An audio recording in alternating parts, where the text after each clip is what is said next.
तो बिहार की राजधानी पटना का हिलना लाजमी था, क्योंकि सड़क पर राहुल गांधी और तेजस्वी यादव की साझा ताकत थी। दोनों मैदान में उतरे आम जनता के अधिकारों और उसके हक के साथ, जिसे चुनाव आयोग बेईमानी ढंग से छीनने की कोशिश कर रहा है अपने स्पेशल इंटेंसिव रिवीजन यानी विशेष गहन पुनरीक्षण के जरिए, जहां आपसे 11 दस्तावेज पेश करने के लिए कहा जा रहा है, पूरी मतदाता सूची में बदलाव किया जा रहा है। और इसके पीछे क्या कारण है कोई नहीं समझ पा रहा है। स्वाभाविक सी बात है, आज जब मैदान में महागठबंधन था और उसके नेता थे, तो सीधे प्रहार हो रहा था चुनाव आयोग पर। आप देख सकते हैं किस तरह से चुनाव आयोग के खिलाफ तेजस्वी और राहुल गांधी दोनों मैदान में उतरे। इसके अलावा पप्पू यादव, जिन्होंने ट्रेन को ब्लॉक किया और प्रहार किया, राहुल गांधी के सिपहसालार कन्हैया कुमार भी वहां पर मौजूद थे। मगर आज जब जनता से रूबरू हुए राहुल गांधी, तो उन्होंने कहा कि जो काम तुमने महाराष्ट्र में किया वो यहां नहीं होने दिया जाएगा, क्योंकि ये बिहार है, ये बिहार की जनता है जो अपने अधिकार, अपने हक जानती है। देखिए किस तरह से राहुल गांधी ने करारा प्रहार किया चुनाव आयोग और भारतीय जनता पार्टी पर। लोकसभा के चुनाव में महाराष्ट्र में इंडिया गठबंधन मेजॉरिटी लेके आए, जीत के आया, और विधानसभा के चुनाव में कुछ ही महीने बाद इंडिया गठबंधन बुरी तरह हारा। उस समय हमने कुछ ज्यादा बोला नहीं, मगर हमने काम शुरू किया। 21वीं सदी है, डेटा की सदी है, डेटा की सेंचुरी है। हमने डेटा देखना शुरू किया। गरीबों का वोट छीनने का तरीका है ये, और मगर ये इन लोगों को मालूम नहीं है कि ये बिहार है। ये बात समझे नहीं है, ये बिहार है और बिहार की जनता ये कभी नहीं होने देगी।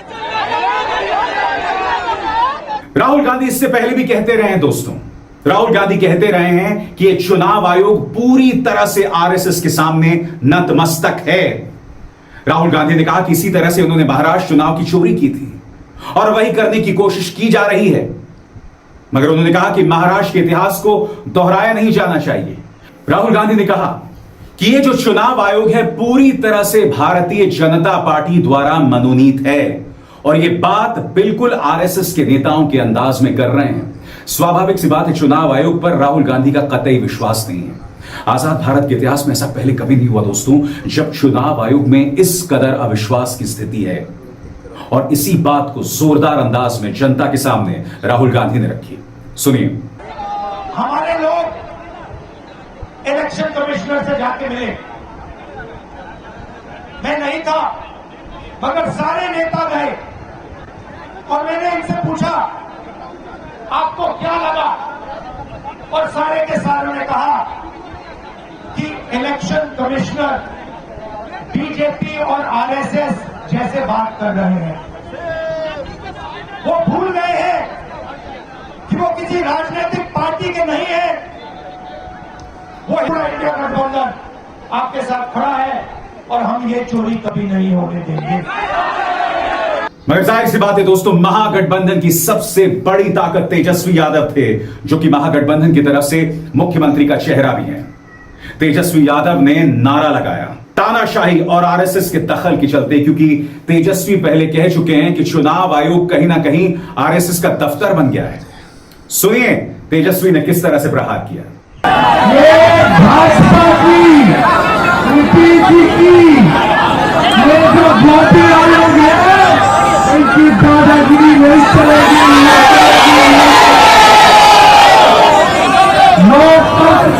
और उनके अधिकार को हम छीनने नहीं देंगे। मगर सवाल ये कि क्या ये जो हुजूम उमड़ा है, इसका असर भारतीय जनता पार्टी पर पड़ने वाला है? पटना हिलेला, बिहार हिलेला, क्या दिल्ली भी हिलेगा?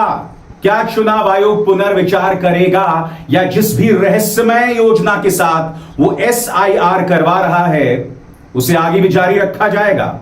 सुनिए गरीबों की आवाज में उनके हक में क्या कहते हैं तेजस्वी।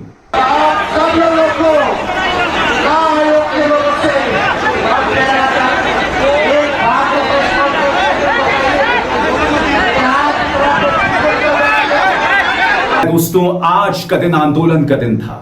कन्हैया कुमार मैदान में थे, पप्पू यादव मैदान में थे। पप्पू यादव पहुंचे कांग्रेस के कार्यकर्ताओं के साथ और उन्होंने करारा प्रहार किया। उन्होंने कहा कि मैं और मेरे बाप दादा बिहार में पैदा और जन्मे हैं, हम कोई पाकिस्तान चीन से नहीं आए हैं। तुम्हें अधिकार दिया किसने? इस तरह के पुनरीक्षण के साथ, इस तरह के स्पेशल इंटेंसिव रिवीजन के साथ सामने आने को लेकर पप्पू यादव, चुनाव आयोग होश में आओ, चुनाव आयोग होश में आओ। हाउस नहीं चलेगा, राहुल गांधी जी हाथ बात की लड़ाई लड़ेंगे। और कन्हैया कुमार भी थे दोस्तों। कन्हैया ने कहा कि मैदान में उतरना जरूरी है, सड़क पर नहीं उतरेंगे तो ये सरकार हमारे सवालों का जवाब नहीं देगी। कन्हैया कुमार सड़कों पे उतरे हैं लोकतंत्र की रक्षा के लिए, क्योंकि कहा जाता है कि अगर सड़कें सुनी हो जाए तो संसद आवारा हो जाती है, इसीलिए सड़क पे उतरना जरूरी है। आंदोलन की तस्वीरें बहुत कुछ कह रही हैं। बड़ा प्रश्न कि क्या इस पर लगाम लगेगा? क्या चुनाव आयोग की इस बेमानी पहल पर सुप्रीम कोर्ट दखल देगा? क्योंकि आप जानते हैं कि SIR को चुनौती देने वाली कई याचिकाएं इस वक्त सुप्रीम कोर्ट में हैं। तेजस्वी यादव सवाल उठा रहे हैं कि नीतीश कुमार पूरी तरह से गायब हैं, ये सरकार ऑटो पायलट पर चल रही है, बिहार में कानून व्यवस्था पूरी तरह से जो है चरमरा गई है। मगर साहब मजाल है कोई भी गोदी मीडिया लॉ एंड ऑर्डर की बात करे। नीतीश कुमार और कानून व्यवस्था पर क्या कहा था तेजस्वी यादव ने, इस यात्रा में शामिल होने से पहले इस पर गौर किया जाए। एकदम हम लोग तो हमेशा आवाज़ उठाते हैं, पीड़ितों के यहाँ जाते हैं, लोगों से मिलते हैं। यहाँ कोई लॉ एंड ऑर्डर नाम की चीज़ नहीं रही है, बिहार में कोई कानून नाम की चीज़ नहीं रह गई है, कोई लॉ एंड ऑर्डर का जो है चुनाव के बाद सब स्थिति जान रहे लोगों उनके साथ क्या करेंगे। ऐसी लड़ाई इससे पहले कभी नहीं हुई दोस्तों, क्योंकि ये जो लड़ाई है वो सिर्फ भारतीय जनता पार्टी और विपक्ष में नहीं है। यहां पर विपक्ष पूरी तरह से चुनाव आयोग में अपना विश्वास खो चुका है, क्योंकि विपक्ष के सवालों के जवाब नहीं दिए जाते, विपक्ष पर ताना मारा जाता है। याद कीजिएगा जब ज्ञानेश कुमार से विपक्ष का एक प्रतिनिधिमंडल मिलने गया था, तब ज्ञानेश कुमार ने कहा कि नहीं, एक पार्टी से सिर्फ 2 लोग आएंगे, आप अपने अध्यक्ष से अनुमति लेकर आइए। याद कीजिएगा किस अहंकार के साथ ज्ञानेश कुमार ने बात की।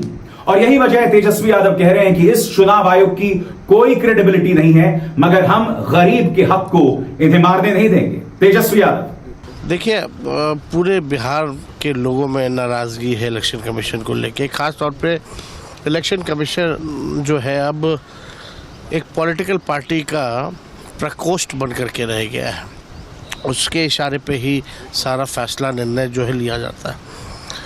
खुद ही इलेक्शन कमीशन कंफ्यूज करना क्या चाहती है, बार बार जो है गाइडलाइंस जो है चेंज किए जा रहे हैं। आपने देखा होगा एक DM का भी ऑडियो जो है वायरल हो रहा है बड़ी तेज़ी से।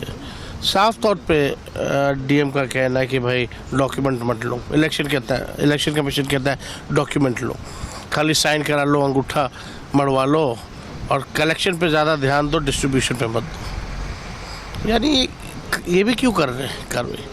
तो कोई लिस्ट में जो भी रिवीजन हो रहा है उसको ठीक जो आप मुंह तोड़ जवाब मिलेगा, मुंह तोड़ जवाब मिलेगा।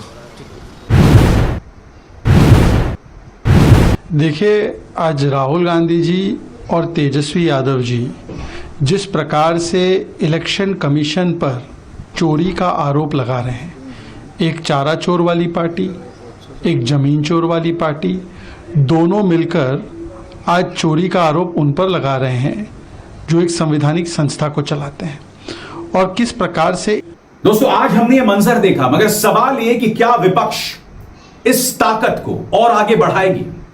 आपको इस बात को समझना पड़ेगा कि जब तक विपक्ष सड़क पर नहीं उतरेगी, सरकार के बेमानी फरमानों के खिलाफ सड़क पर नहीं उतरेगी, तब तक जनता में उसका संदेश नहीं जाएगा।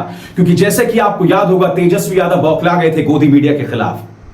उन्होंने कहा कि भाई बिहार में उद्योगपतियों को मारा जा रहा है, मगर साहब मजाल है गोदी मीडिया इस पर डिबेट करे। कहने का अर्थ साफ है कि विपक्ष की आवाज को मीडिया तो कम से कम नहीं पहुंचा रहा है। इसलिए बहुत जरूरी हो जाता है कि विपक्ष सड़क पर उतरे, अपनी मौजूदगी दर्ज कराए। आजाद भारत के इतिहास में ऐसा कब हुआ है मुझे बताइए। नमस्कार, please subscribe my YouTube channel right news sir. आप सभी से मैं हाथ जोड़ के बोल रहा हूँ, प्लीज़ आप लोगों को सामने मैं लेके आया हूँ जो भी न्यूज़। आप लोग प्लीज़ मेरा वो चैनल पे सब्सक्राइब कीजिए और मेरा साथ बन जाइए। आप लोगों से दोबारा से मैं हाथ जोड़ के बोल रहा हूँ, please subscribe my YouTube channel और मेरा साथ जुड़ जाइए। मेरा चैनल पे आप लोग साथ रहिए, क्योंकि मेरा चैनल पे हर टाइम अच्छा से अच्छा वाला न्यूज़ देते रहूँगा। कोई भी घाटिया वाला न्यूज़ मेरा चैनल पे नहीं दूँगा, गोदी मीडिया जैसा न्यूज़ नहीं दूँगा। मैं आप लोगों से वादा करता हूँ हर टाइम अच्छा से अच्छा वाला इन्फॉर्मेशन मिल जाएगा।